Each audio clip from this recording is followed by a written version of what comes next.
जैसा आप सोचेंगे वैसा ही पाएंगे। और दिमाग के बारे में दिलचस्प बात यह है कि जब हमने आधुनिक बायोफीडबैक उपकरण के तार ओलंपिक खिलाड़ियों के साथ जोड़े और उनसे कहा कि दिमाग में ही अपनी रेस दौड़िए, उसी तरह जैसे आप ट्रैक पर दौड़ते हैं। हैरत अंगेज रूप से उनकी मांसपेशियां उसी क्रम में फड़क रही थी जैसा कि उनके ट्रैक पर दौड़ने से होता है। मानो वे ट्रैक पर ही दौड़ रहे हो। ये कैसे मुमकिन है?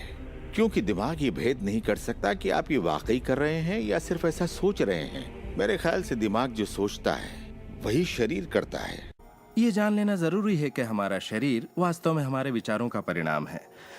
चिकित्सा विज्ञान में आज हम ये जान रहे हैं कि किस हद तक हमारे विचार और एहसास हमारे शरीर के बाहरी स्वरूप, उसकी बनावट और उसकी अंदरूनी क्रिया को निर्धारित करते हैं। हमने ये जाना कि इलाज में इंसानी दिमाग का बहुत बड़ा हाथ है, कभी कभार दवाइयों से भी बड़ा।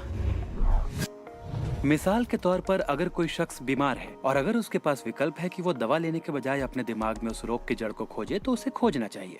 अगर हालत ऐसी है कि दवा न लेने से उसकी मौत भी हो सकती है, तब तो जाहिर है दवा लेनी ही चाहिए और साथ ही उस रोग की जड़ को खोजना जारी रखना चाहिए। दवा को नकारना नहीं चाहिए। हर तरह के इलाज की अपनी एक जगह है।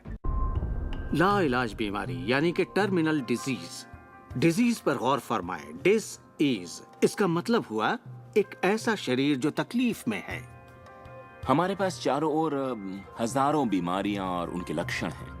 हमारा शरीर दर्शाता है कि ये रोग हमने ही पैदा किए हैं, ये बताने के लिए कि हमारे नजरिए में असंतुलन है, हम एहसानमंद नहीं हैं। तो शरीर के रोगों के लक्षण हमारे लिए इतने बुरे भी नहीं होते। एक सवाल बार बार पूछा जाता है कि जब इंसान के शरीर में कोई बीमारी या जिंदगी में कोई किसी तरह की तकलीफ हो जाए तो क्या विचार शक्ति से उसे ठीक किया जा सकता है?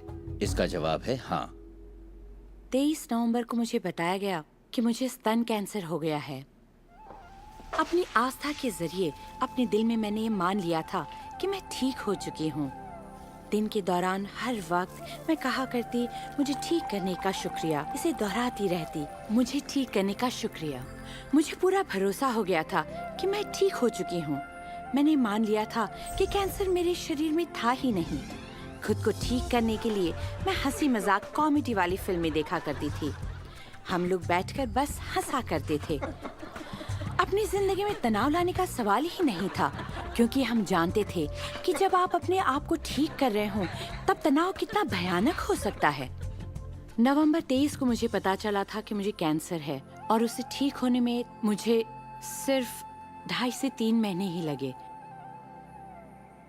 और वो भी बगैर रेडिएशन और कीमोथेरेपी के। हमारे शरीर में एक बुनियादी गुण है जिससे शरीर अपना इलाज खुद करता है। आपको घाव हुआ है, वो अपने आप ठीक हो जाएगा। आपको बैक्टीरिया से इन्फेक्शन हुआ है तो इम्यून सिस्टम उस बैक्टीरिया को खत्म करके उसे ठीक कर देगी। हमारी इम्यून सिस्टम इसी काम के लिए बनी है। डिसीज यानी बीमारी किसी ऐसे शरीर में नहीं रह सकती जो तन मन से स्वस्थ है।